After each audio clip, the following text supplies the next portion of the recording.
Beleza. Bom dia a todos aqui presentes na Campus Party. Tudo bem com vocês, pessoal?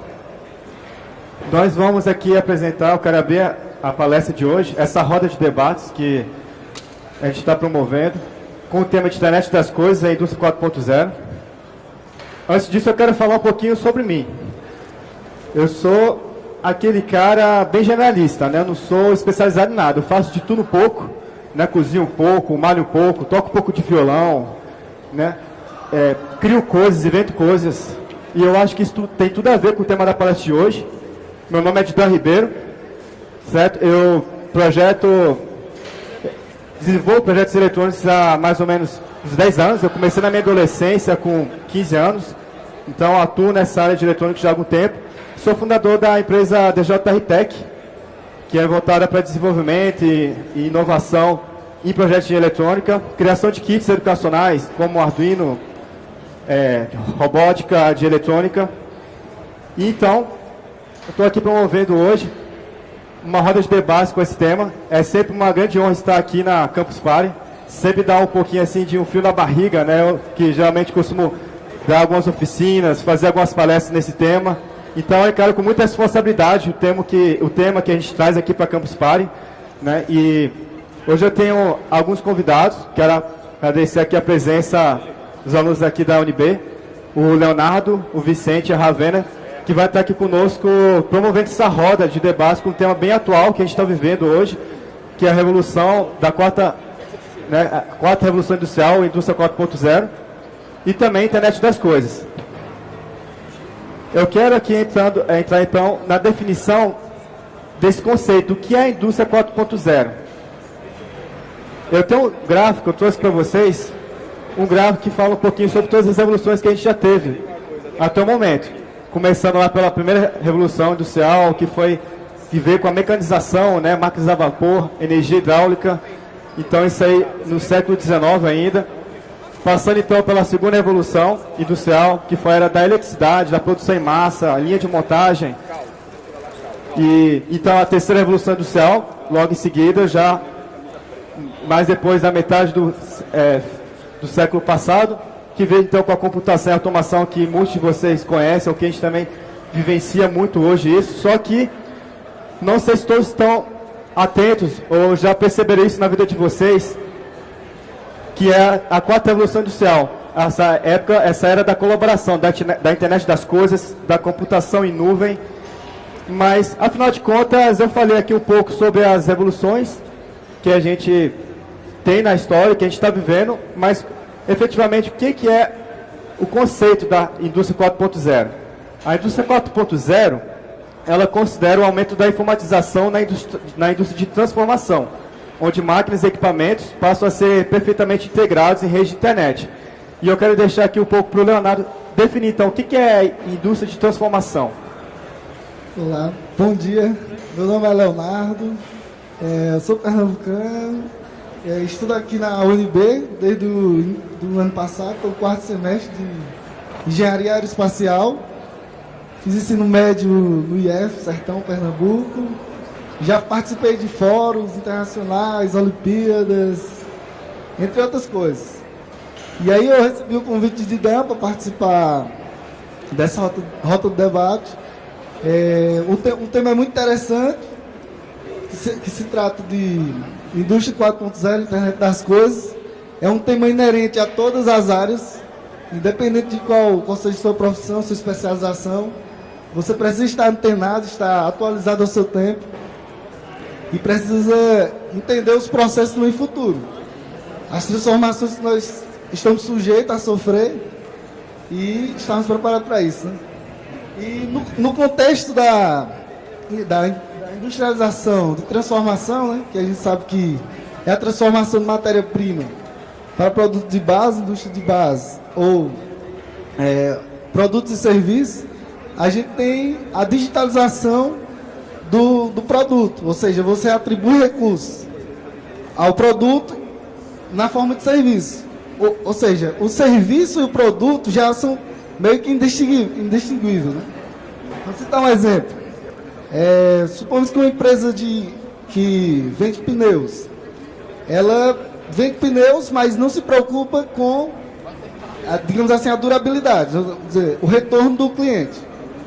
Mas agora, nesse sistema da indústria 4.0, a empresa não vai vender apenas o pneu, ela vai se preocupar com o serviço, vai se preocupar com a manutenção, vai se preocupar com quanto tempo o cliente precisa voltar na empresa. Então, é o serviço, você tem que fazer uma manutenção, então tem que agregar tecnologia ao pneu, por exemplo, ao produto, para que ele esteja se comunicando, ou seja, o produto se comunica, interage com a demanda. Então, o próprio produto é inteligente o suficiente para saber se ele precisa de uma manutenção, por quanto tempo precisa de uma manutenção. E o que motivou a indústria 4.0? Os avanços tecnológicos, obviamente, mas na frente nós vamos citar alguns exemplos de empresas que tiveram por necessidade acompanhar o avanço tecnológico, tem que estar atualizado no seu tempo. E, obviamente, a grande quantidade de informação, de dados que foram digitalizados. Se a gente parar para pensar, hoje em dia, dificilmente quem faz a análise de um cliente, por exemplo, no banco, é o gerente, por exemplo, algum funcionário.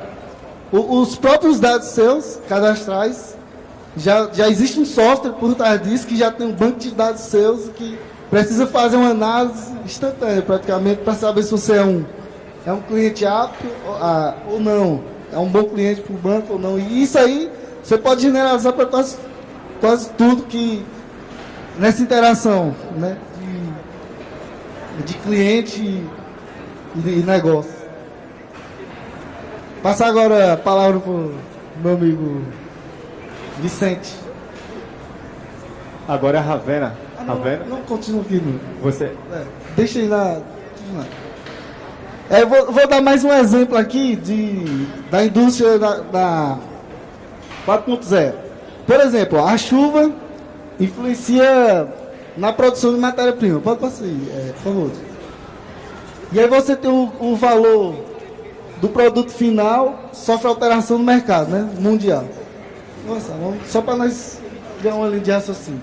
A quantidade de produtos derivados estocados impacta na economia, impacta em tudo, né? Vamos supor aquela crise do café que teve no Brasil no século XVIII, acho, XIX.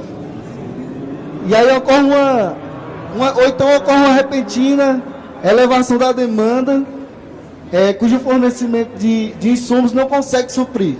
Aí você vê uma série de problemas que estão em cadeias, né? Estão em cadeias. Então, se a gente fosse depender da análise do homem, por exemplo, ia demorar uma semana.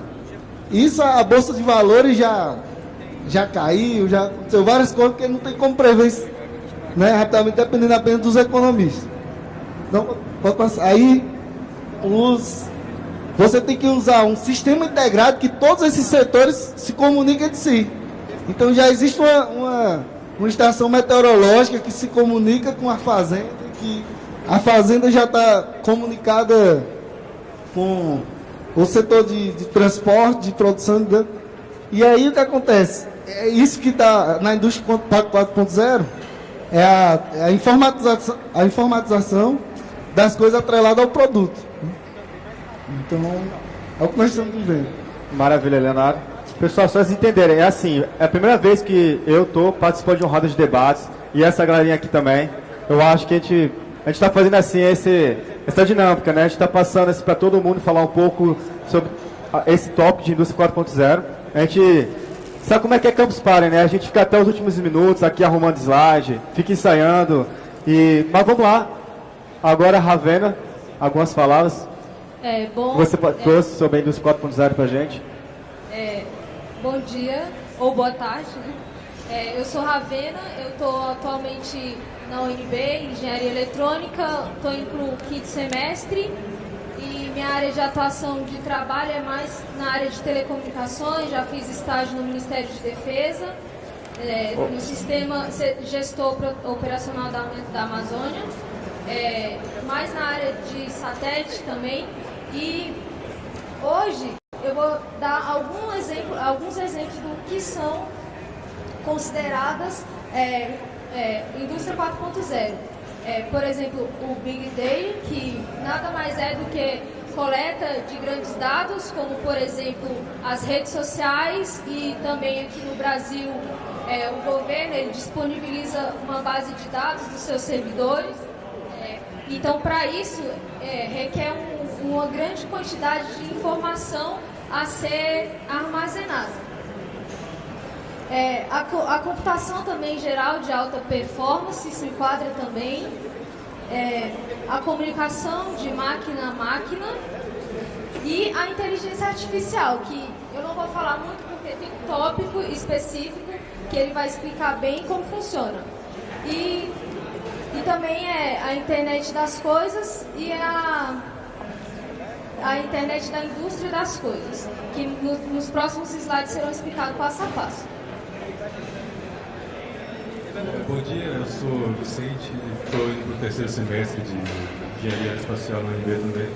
Eu vou dar esses exemplos de coisas sobre a indústria 4.0 e tecnologia 4.0, como a manufatura aditiva, que é, por exemplo, impressão 3D, o monitoramento e controle remoto de produção, que é uma das principais bases da indústria 4.0, realidade aumentada, robótica e sensores inteligentes que fazem parte, também usam o sistema Arduino.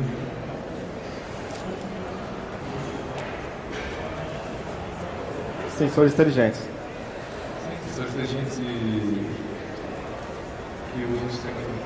Então, como vocês podem ver, pessoal, eu acredito que grande parte de vocês que estão aqui agora nos assistindo já ouviram falar de alguns desses termos, ou quase todos. Não é nenhuma novidade, né, o que a gente está falando, muitos deles. Isso aí já aqui nas Campus Parties já vem sendo... O pessoal já vem trazendo esses temas, né, há algum tempo. Eu mesmo já pude fazer quase tudo que está aqui na Campus Party, seja por workshop, seja outras palestras também.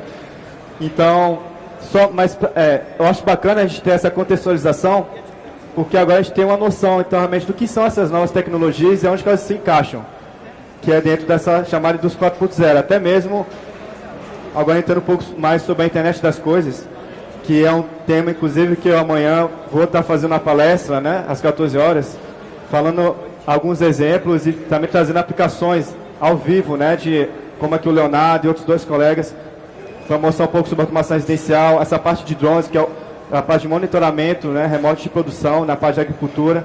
Então é bem legal, porque assim, a gente fala agora sobre a internet das coisas. O que é a internet das coisas, né? Falar um pouquinho assim, rapidamente, porque quando a gente fala de internet das coisas, a gente tem que considerar também a criação, assim, de onde que vem a internet, né? Ela começou ali durante a Guerra Fria, né? Você tinha ali os Estados Unidos, a União Soviética, né? Naqueles blocos socialistas capitalistas.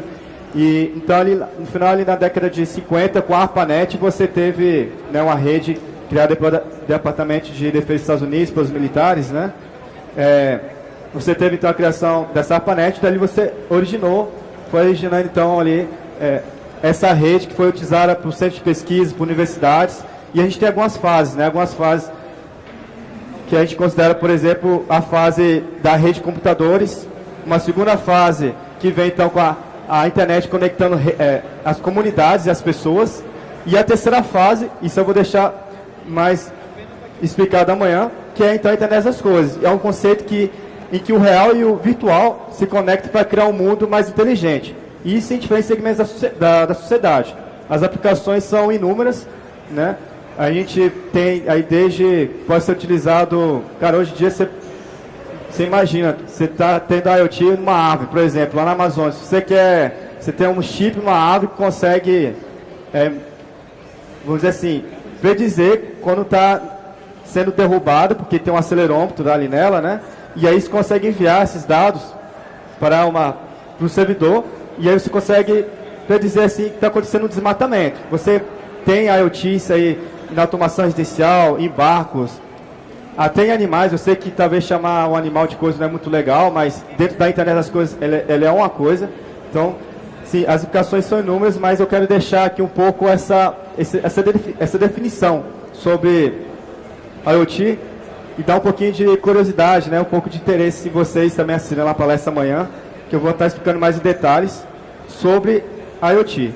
Mas aqui falando um pouco, voltando para a indústria 4.0, que eu acho bem interessante, olha só, gente. Acho que todo mundo aqui já ouviu falar da Kodak, certo? A Kodak, ela foi fundada em 1888, ela completa hoje 120 anos, né, esse ano. E em 1998, a Kodak ela tinha mais ou menos 170 mil funcionários. E ela vendia 85% de todo o papel fotográfico no mundo. Mas vocês poderiam imaginar que em 1998, olha só, que 3 anos mais tarde, a gente nunca mais iria registrar fotos em filme de papel? Foi a Kodak, inclusive, que em 1975 trouxe, né, as câmeras digitais. Foram desenvolvidas nessa época. E olha só um dado curioso. Hoje a gente tira mais fotos, né, em 2 minutos, tiramos mais fotos que em todo o século passado. Para você ver o que aconteceu. Com a Kodak, o modelo de negócios dela, por ela não ter investido da maneira correta, ela decretou falência em meados de 2012 e hoje ela está apenas com mais ou menos 7 mil funcionários. Por que isso aconteceu? Como eu falei, de 1998 para depois da virada do milênio, né, em 2000, por ela ter continuado insistindo nesse mercado de filme de papel, registrar fotos dessa maneira, o que aconteceu? Outras empresas conseguiram desenvolver melhor essa tecnologia de fotos, que é o que a gente tira hoje, né? Clique ali no seu smartphone, no celular, a gente consegue jogar no Instagram, colocar lá no teu Facebook. Então, o que acontece? Empresas como essas, se elas não se adaptarem ao novo modelo da indústria 4.0, elas provavelmente vão entrar em estado de falência. E a gente vai deixar mais claro isso aí com outros exemplos aqui no decorrer desse painel de debates. Então, por exemplo, isso também vai acontecer em alguns segmentos agora que a gente vai falar, né? Aonde é que isso vai poder estar acontecendo? E a gente já está vendo essa transformação hoje em empresas. Por exemplo, agora, Leonardo? Isso aí aconteceu também com, acho que a Motorola, Nokia também, né? Foram 2 empresas que não tiveram o mesmo acompanhamento. Digamos assim, foi um pouco lento, né? Em relação a outras empresas que detêm a tecnologia atual, né? Mas a gente tem que ficar atento que isso vai acontecer em todos os setores. Não é só no setor de filmagem, de fotografia. Por exemplo, na saúde, quanto tempo será que vai demorar para não precisar mais de um médico para fazer uma cirurgia que, por exemplo, digamos que corriqueira? O procedimento é o mesmo, repetitivo. Ele vai fazer a mesma coisa. Ou, por exemplo, para resolver algumas causas simples, alguns problemas simples jurídicos, não precisamos mais de um advogado, por exemplo. Nos veículos a gente não precisa nem falar muito, né? Os táxis hoje em dia, digamos assim, são um pouco atrasados no setor digamos assim, de comunicação, né? Porque o carro é o mesmo, mas a tecnologia empregada para se comunicar com o cliente é diferente. Então, a gente vê na educação, impressão 3D, então, todos esses setores tem que vai sofrer uma mudança, né? Nós estamos passando por essa mudança e daqui 4, 5 anos, 6, ninguém sabe como será, né? Então o software vai estar empregado em tudo. Por exemplo, quanto tempo será também que vai demorar para sua geladeira se comunicar com o mercado? Por exemplo, ou então com você em casa, ou você em casa não, você está no trabalho e aí recebe uma mensagem da sua geladeira dizendo que está faltando ovos. Ou então sua geladeira envia uma mensagem para o próprio mercado que já tem um sistema de entrega automático. Pode ser até um drones autônomos que faz entrega. Não se sabe, né? Então, por exemplo, nós estamos participando de uma mesa redonda, mas somos um pouco críticos assim, né? Nossas opiniões. Isso não vai durar 10, 15 anos, tá vendo? Então, é um setor muito dinâmico. Bom, agora eu vou falar um pouco do Uber, que todos sabem que o Uber nada mais é do que um software. Porém, desbancou os taxistas aí e teve dessa inteligência de contratar pessoas para, no caso, fazer o serviço que os taxistas fazem, só que ele ganha o lucro. metade vai para o motorista do Uber, metade não, tem uma porcentagem lá e parece que 30%, 30% para o motorista e os 70%... 70% para o motorista, 30% para o Uber. 70% para o Uber e 30% para o Uber. Então, essas tecnologias estão cada vez mais avançadas e isso vai mudando toda a rotina de empresas que têm essa concorrência. Os taxistas, eles tentaram até meio que intimidá-los, mas nós sabemos que toda a profissão, hoje em dia, depende da tecnologia. Tudo que você fizer. Igual meu amigo falou, os advogados. Existem já pesquisas nesse ramo de otimizar mesmo processos. Ou seja, qualquer profissional hoje em dia, não só da tecnologia, até um mercado, já existem supermercados que você já só coloca suas compras, não existe caixa de supermercado mais. Então, isso cada vez mais tende a evoluir. Então, por isso nós estamos aqui nesse debate, para conhecermos mais sobre essas tecnologias. Ainda falando sobre aplicativos, o da Airbnb, né, que todo mundo aí deve conhecer, que hoje é uma das maiores companhias hoteleiras do mundo. Apesar de ela não ter nenhum quarto, ela faz todo o processo de repassar a pessoa que quer alugar um quarto ou uma casa a quem quer alugar só pelo aplicativo deles. Alguém aqui já tinha ouvido falar do Airbnb?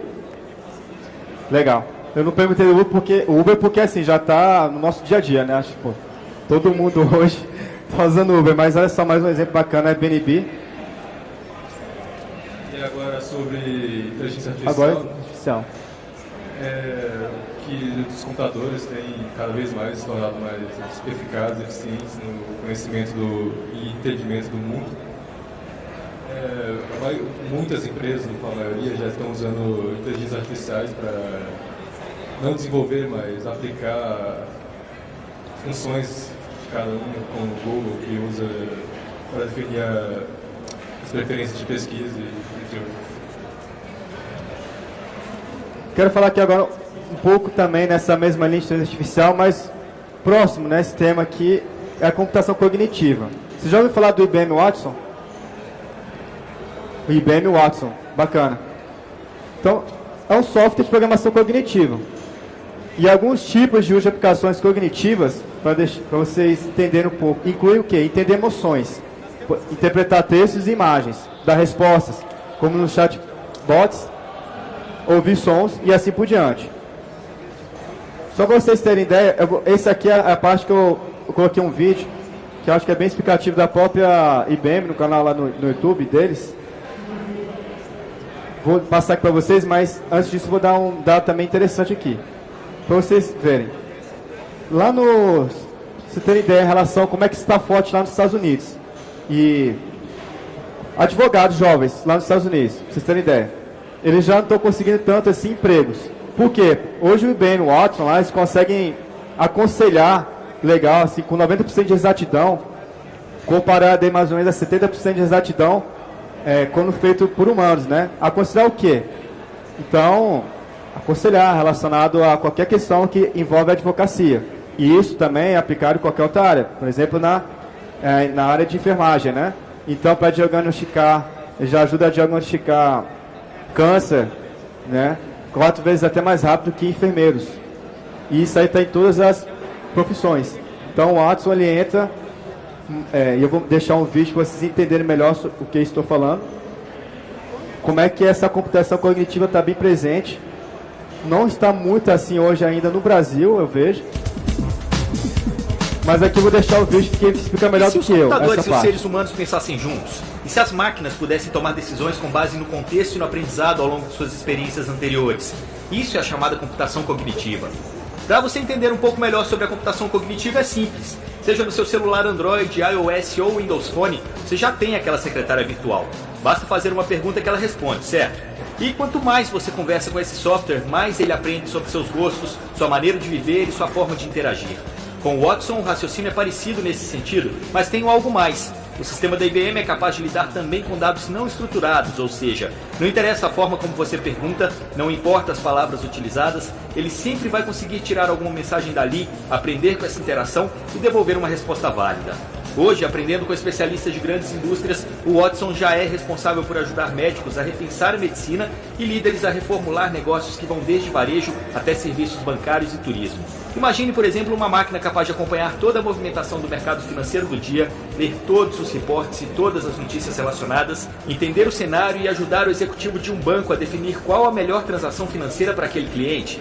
Ou então uma máquina capaz de estudar todas as pesquisas relacionadas a um determinado tipo de câncer, feitas nos 4 cantos do mundo, cruzar essas informações, checar as características do paciente aqui no Brasil e sugerir para o médico qual o melhor tratamento para ele. É isso que o Watson é capaz de fazer. Com esses exemplos fica mais fácil entender o que é essa tal computação cognitiva.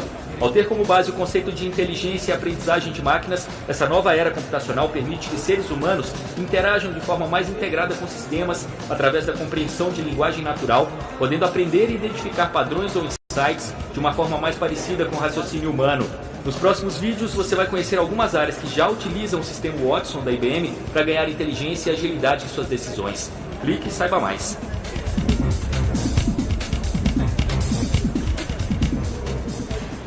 Sabe uma coisa muito louca? Eu estava vendo um vídeo do Watson.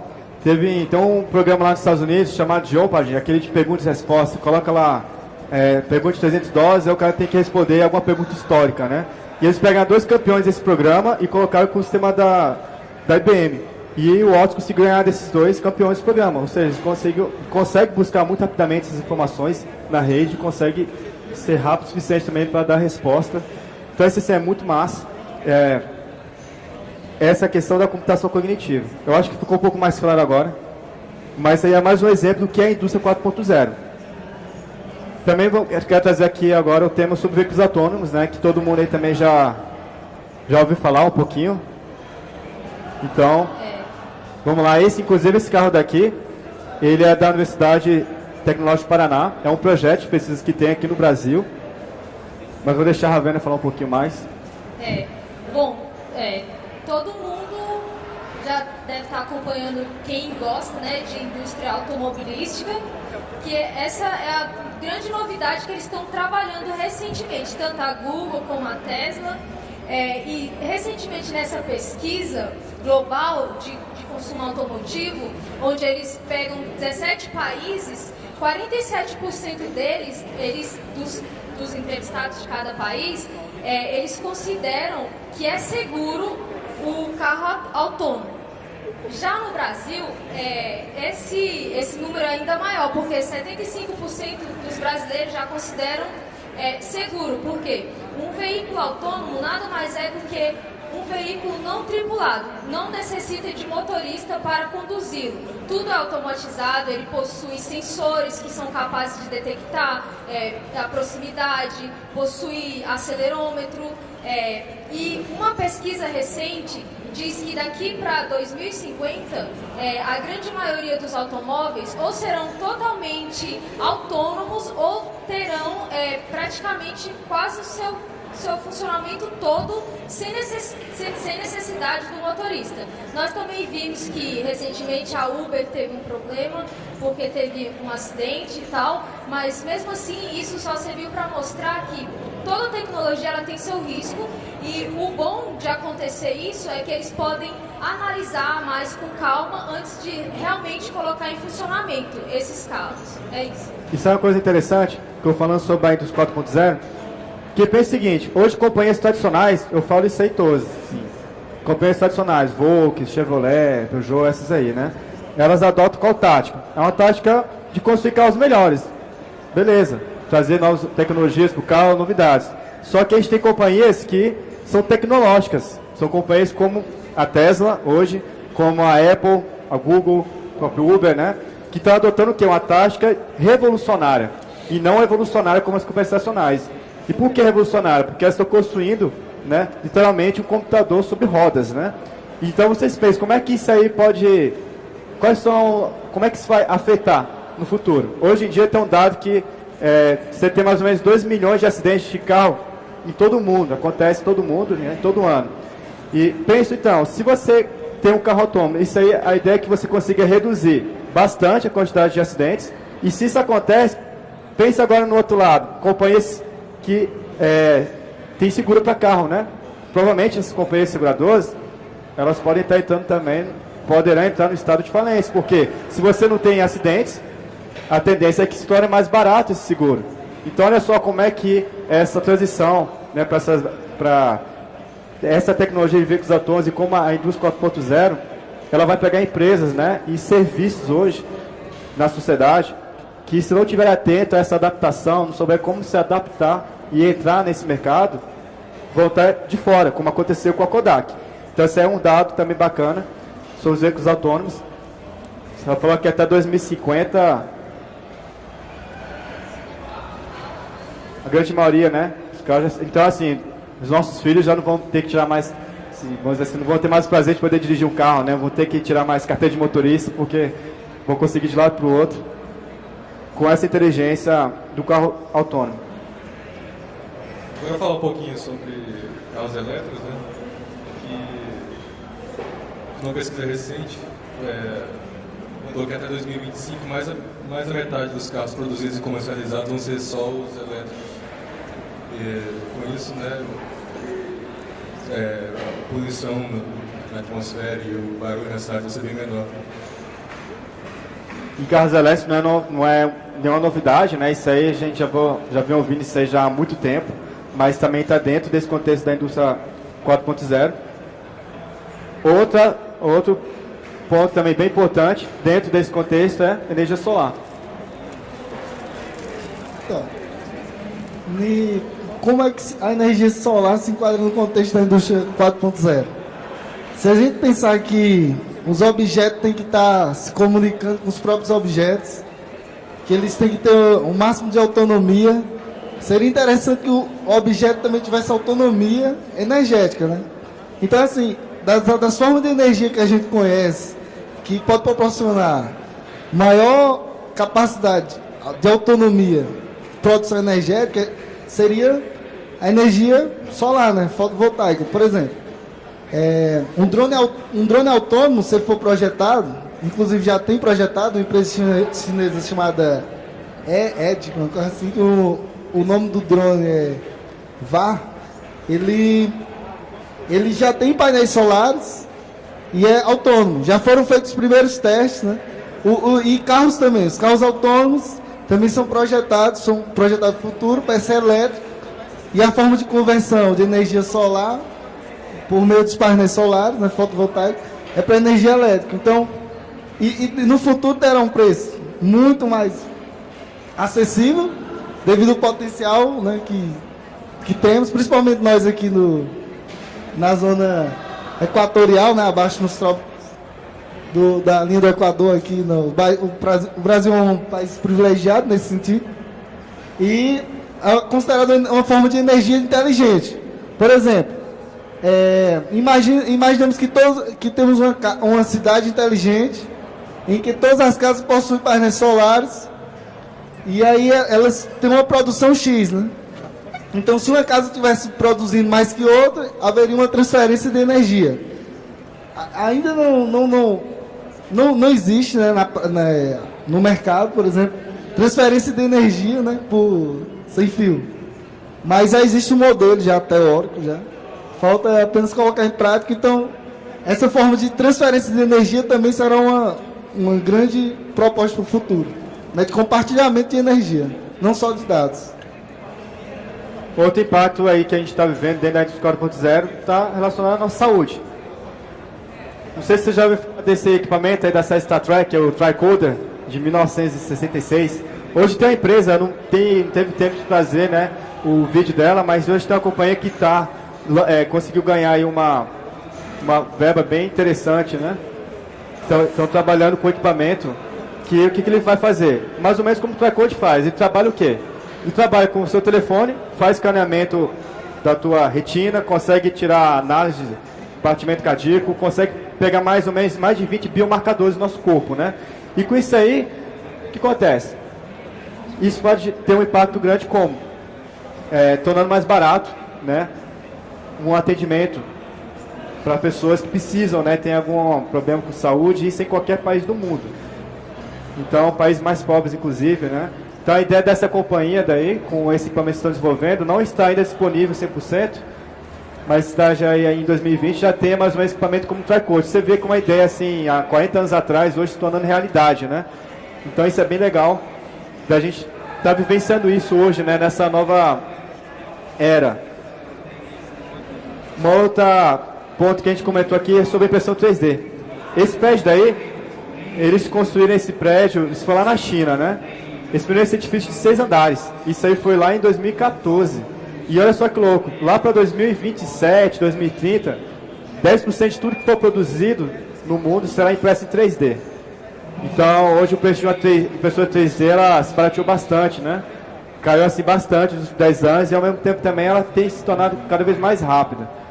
Uma coisa interessante que eu vi assim algum tempo atrás, já tem empresas, né, que estão fabricando o próprio sapato em 3D. Hoje você já tem alguns smartphones, eu não conheço o modelo no Brasil, mas você consegue escanear o teu pé e você consegue enviar lá no site dessa empresa e eles conseguem então imprimir esse sapato que vá, né, caber perfeitamente no teu pé. Isso tem até, foi um vídeo no YouTube que eu vi, isso já existe, mas foi lá nos Estados Unidos. Até a estação espacial, né, tem impressora 3D hoje que elimina a necessidade de ter um monte de peças de reposição, como era necessário anteriormente. Então vocês veem como é que assim, é muito importante hoje você ter essa tecnologia de exposição, que torna a gente um novo modelo, né, de negócio, que é o que eu chamo de prosumidor, né? Você consegue produzir e consumir ao mesmo tempo. Então aqui algumas imagens, por exemplo, de uma casa impressa. Essa aqui foi na Rússia, foi uma casa impressa em um dia, se não me engano, em 24 horas. Esse aí já é um sapato impresso 3D. E existem inúmeras aplicações hoje que a impressão 3D está muito forte. No Brasil eu não conheço hoje uma empresa ainda que esteja fazendo isso, né? Construindo casas, que esteja assim nesse segmento. Mas, Boeing, quem sabe... por exemplo, a Boeing fechou um contrato com uma empresa inglesa, que eu não lembro o nome, que 30% dos componentes dos aviões vão ser impressos 3D. Fechou esse ano, inclusive, o contrato. Um contrato bilionário que 30%, em média 30% de todos os componentes do avião serão impressos 3D. Então, para vocês verem, quando a gente coloca uma escala macroscópica, como é que isso já está presente? Não é só mais aquela impressão 3D que você vai lá para o seu hobby, né? Você imprime algum objeto para poder utilizar no seu dia a dia, mas olha só como é que já está o nível hoje de impressão 3D hoje no mundo, né? Como é que está num avanço bem grande. Bom, eu vou falar um pouco sobre a oportunidade de negócios que essa indústria e também a internet das coisas, na verdade, ela produz. Você pensa em um nicho no qual gostaria de entrar e tem que perguntar a si mesmo, será que temos isso no futuro? Qualquer empreendedor hoje em dia, ele não vai dar as caras em alguma coisa que não vai ter futuro. Então, pesquisando o mercado, como eu já havia dito, tem que ter a necessidade de você trazer para a tecnologia. Será que esse meu novo empreendimento as pessoas vão usar de que forma? Pelo smartphone? Eu vou conseguir fazer propagandas até mesmo? Ou qual o acesso que essa população, meus clientes, terão com a minha empresa? E é isso que a internet das coisas vem fazer, vem facilitar a vida das empresas com os clientes. Outra grande transformação, né, que está acontecendo agora na agricultura, por exemplo. Voltada à indústria 4.0. Só para finalizar aí, né? A gente tem agora a agricultura de precisão, né? Para finalizar o tema, que são os chamados drones agricultores. Basicamente são drones que fazem um mapeamento de grandes lavouras, grandes hectares de plantações. E eles são capazes de avaliar falhas, de detectar pragas, de identificar incêndios e tudo de forma autônoma. Inclusive tem um aluno que acabou de formar, um formando da UNB, que abriu uma empresa, uma startup, voltada nesse ramo dos drones agricultáveis. Ele está grande sucesso aí. É uma área que funciona. Falando nisso, o Gabriel está aí. O Gabriel da NOG, dos drones. Ele vai estar presente amanhã na nossa palestra, ele vai demonstrar ao vivo, né, como é que opera esse drone remotamente. A empresa dele é voltada para mapear lavouras, né? Então, isso vai ser bem bacana. Esse é um dos projetos que eu vou mostrar na prática, né, amanhã na palestra de IoT. Também do Leonardo, que é um sistema de hidropônico, né, para poder... É só demonstração de um protótipo de... Na verdade, não é meu, é do meu amigo Vinícius. mas eu vou estar lá com ele lá mostrando. É um protótipo de uma horta hidropônica, que ela é controlada 100% pelo celular. E ele tem todos os parâmetros de temperatura, umidade da horta, e ele consegue controlar de forma inteligentemente. A horta é controlável, certo? É um exemplo de internet das coisas. Bacana. Isso tudo assim amanhã é uma palestra voltada para IoT para iniciantes e aplicações. Então vocês, marcando presença, vocês vão ver como é que a gente faz, né, para iniciar nesse mundo do IoT. Começar com seus projetos, como utilizar isso aí na sua vida, no dia a dia. Como é que a gente pode aplicar isso na segurança, no nosso dia a dia e outras áreas, né? Isso tudo que a gente demonstrou hoje aqui. Então, para finalizar, uma outra... Só falar rapidinho sobre longevidade. Longevidade. Que há 4 anos a expectativa aqui no Brasil era de 75 anos, mas de lá para cá, o aumento médio a cada ano da expectativa é de 3 anos e 11 dias. 3 meses e 11 dias. E com o aumento da tecnologia, essa expectativa só tende a aumentar, né? Então, com o passar do tempo, vamos ver bem maiores. E na verdade agora que finaliza, né? Sobre educação. Os últimos tópicos sobre esse tema de indústria 4.0, como é que está impactando já também na nossa educação. Esse textão aqui. Não, isso não é um texto, é um dado. E eu não posso falar sem ter a fonte. Durante esse congresso aqui no Brasil em 2016, o BET Brasil Educar, um consultor apontou uma coisa muito importante dessa indústria da tecnologia. O conceito por trás da internet das coisas prevê a conexão de tudo que nós usamos, trazendo para dentro dos portões da escola. Você pode pegar alguns exemplos simples, até mesmo de transformar o celular num mecanismo de acompanhamento escolar. Todos nós sabemos, hoje em dia existem escolas que, por exemplo, o Sigma, minha prima estuda lá, os livros, a maioria são digitais. Também você pode fazer avaliações online. Recentemente eu tive uma prova que foi pela internet, você pode usar em qualquer lugar, no celular. Então a educação também é um dos pilares que a cada dia nós vemos uma grande interferência, que as escolas têm que se atualizar. Também, já pensou, daqui a um tempo o vestibular não tem que ter aquele tanto de folha, aquele tanto de fila, de desespero? Você criar um mecanismo de tempo onde você pode acessar o computador e responder suas provas. Então tudo isso está sendo analisado.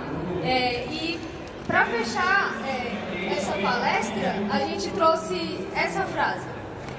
Quando a tecnologia sem fio for perfeitamente aplicável, a Terra será convertida em um imenso cérebro, o que de fato é, com todas as coisas sendo partículas de todo o real e ritmo, de Nikola Tesla. Então, pessoal, acho que é isso que a gente tinha para trazer para vocês hoje. Já dá tempo para uma pergunta? Então,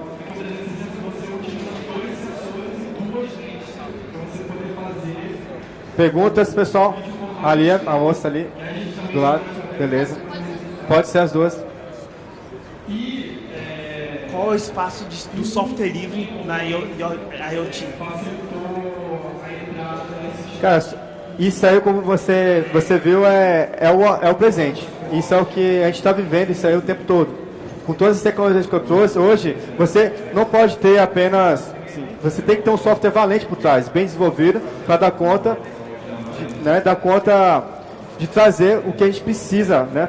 Os avanços que a gente precisa em todas essas áreas que a gente comentou. Então, hoje eu posso dizer que, até vendo uma frase, acho que foi do presidente da Apple, né? Que se tem uma segunda linguagem que a gente tem que aprender hoje é a programação. Até mais importante do que o inglês. Então, é preciso perder talvez esse medo, se algumas pessoas têm alguma trava em relação à parte de software, em programar, mas isso é o futuro que a gente já está vivendo. Então, o impacto todo, hoje, das coisas que a gente tem, é devido muito ao software por trás, né? Que está ali operando. Eu acho que deu para responder, né? Um pouco. O espaço do software, e o espaço software livre também. Bom, a gente tem hoje uma grande comunidade. Eu não sei se você faz parte de alguma comunidade de software livre, mas eu particularmente, eu não sei dar algum exemplo agora do que está sendo feito, que realmente está impactando a vida, né, da gente, como por exemplo o Uber, né, que é uma empresa proprietária. Mas eu acredito também que seja uma maneira que assim, as pessoas têm que se unir em comunidade para resolver esses desafios que a gente tem para a nossa vida, né? Você, por acaso, tem algum exemplo? Você faz parte de alguma comunidade de software livre? Como é que...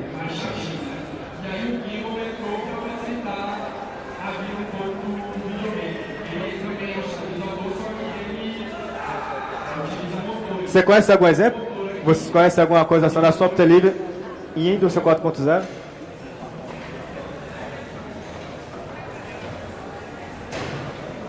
Tem mais alguma pergunta? Só mais um então, a gente finaliza.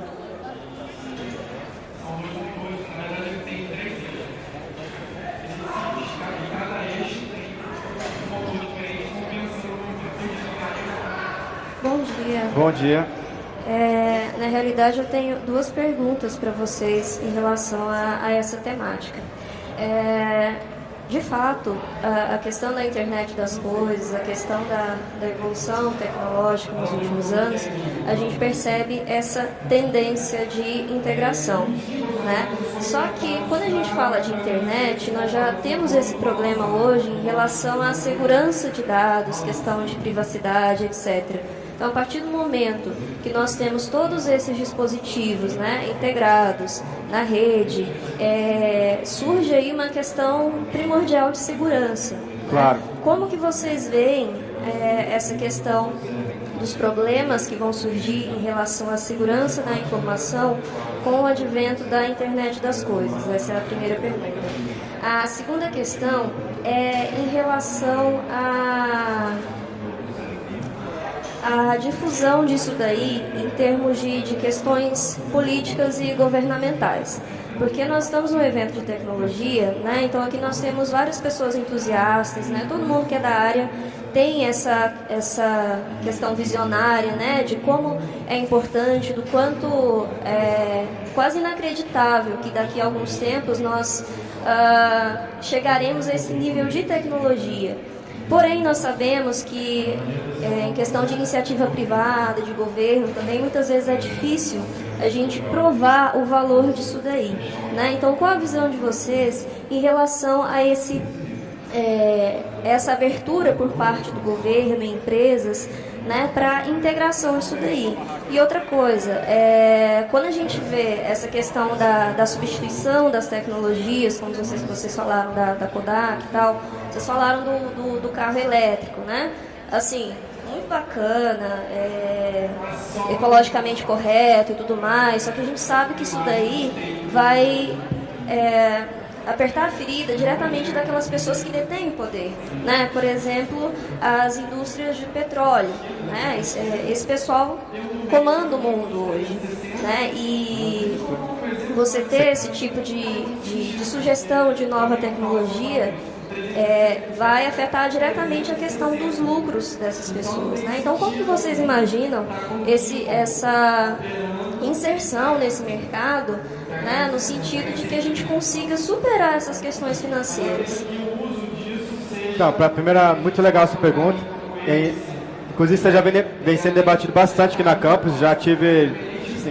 Eu tive presente em uma palestra sobre segurança e IoT na Campus Pará ano passado, e vai ter também esse ano. Mas isso aí que você está falando é realmente, você para pensar, hoje você tem, na parte de saúde, você vai ter pega, por exemplo, um marca-passo, você vai colocar dentro da pessoa para poder ver como é que está o batimento cardíaco da pessoa, e um médico vai ter acesso a esse dado.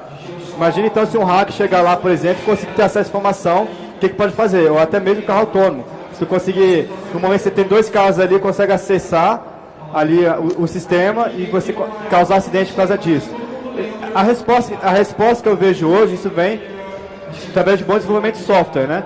Não é a minha especialidade a parte de programação, mas eu vejo que empresas hoje de software que desenvolvem esse tipo de tecnologia é uma preocupação a mais, porque é lógico, a gente não vai querer que o seu banco, né, ou então o governo esteja te rastreando, esteja tendo acesso aos seus dados. Então, a resposta, isso aí é desenvolvimento de software. E como isso é feito, isso aí é para o pessoal dessa área que cuida, né, do software e essa questão de segurança. Não sei se tem alguém aqui, alguém de software? Você quer falar um pouco sobre isso também? Muito boas suas perguntas, obrigado. Vamos lá, para a primeira pergunta, a respeito da segurança de dados, né, de informação. Na minha concepção, o que mudou foi a forma de dados, né? Porque, por exemplo, se a gente for considerar que todas as vezes os dados estiveram armazenados em empresa, nossa documentação já estava, né? Aí já estava. Mas, obviamente, ficou um pouco mais fácil de se adquirir isso. Está muito disseminado. Em todo lugar que você, para qualquer site que você acessa, eles pedem sua conta do Facebook, qualquer conta que você abre, pede número de CPF, pede tudo isso. Beleza, isso é um ótimo ponto a se discutir. Eu não nego a questão até que o tempo acabou. Esse aí gera uma boa roda de debate. E em relação à questão do poderio, de fato, esse é o maior obstáculo que a gente tem. Nós somos entusiastas e visionários, digamos assim, do futuro tecnológico. O maior adversário que a gente tem é exatamente o poderio arcaico, que é o poderio voltado na matéria-prima e não na otimização dos produtos. Então, suas perguntas foram muito boas, mas elas geram um debate maior. Obrigado. Pessoal, obrigado. Presente de vocês.